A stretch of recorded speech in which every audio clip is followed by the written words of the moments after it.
who are going about their normal activities as their child dies in the parking lot.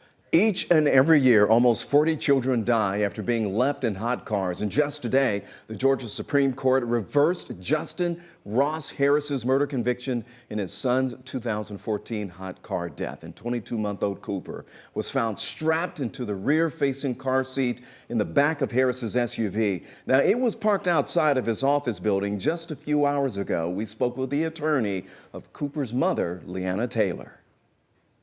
She knows now, and she learned when this happened in the trial, that her husband was not a good husband, but he was a good father, and he's a good father to their son.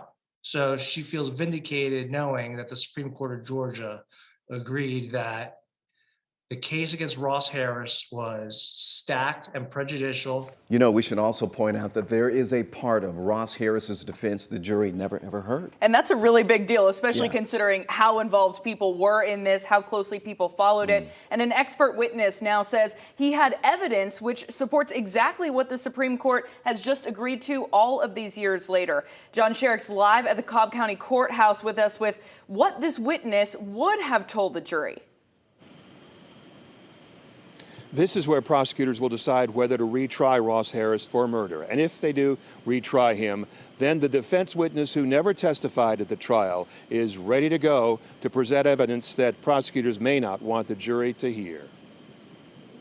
He's the psychologist and neuroscientist who examined Ross Hariss for the defense, Dr. David Diamond, ultimately excluded from testifying at Harris's murder trial because of issues involving doctor-patient confidentiality that he believes would not prevent him from testifying for Hariss at a retrial. Dr. Diamond would have presented evidence that Hariss did simply forget his son was in the car. It was not premeditated murder, but a normal and tragic and fatal accident. It wasn't fundamentally different from any of the other hundreds of times that children have been forgotten in cars. In fact, a study published by the American Academy of Pediatrics found that across the country there have been nearly 1,000 pediatric vehicular heat stroke deaths in the past 24 years. And the study found that more than half of the children died because their caregivers forgot they were in the cars. There is no record here of how many of those cases ended in charges of murder or lesser crimes, as the Hariss case did. And really, the only difference in this case compared to the hundreds of other times it's happened, is just what he was doing at work, which made it easy to condemn him as a person. Phone records showed that Hariss was at his desk sexting with women while his son was outside in the car. The Supreme Court's ruling says, in part, the state convincingly demonstrated that Hariss was a philanderer, a pervert, and even a sexual predator, who deserved punishment even if the jurors were not convinced beyond a reasonable doubt that he purposefully killed Cooper. Ross Hariss just happened to be doing something that's considered immoral. And that unfairly affected, I think, the jurors' opinion of him. So, John, just to clarify, if there is a retrial, prosecutors will, according to this Supreme Court ruling at least, have to rely on direct evidence that proves murder. They can't bring in any of this stuff about his personal life, right? Exactly, and prosecutors will have to figure out if they think that evidence is strong enough on its own for a murder conviction, or if they may offer a plea deal down the road for Ross Hariss. A couple of the decisions that prosecutors will have to make in the weeks and months to come.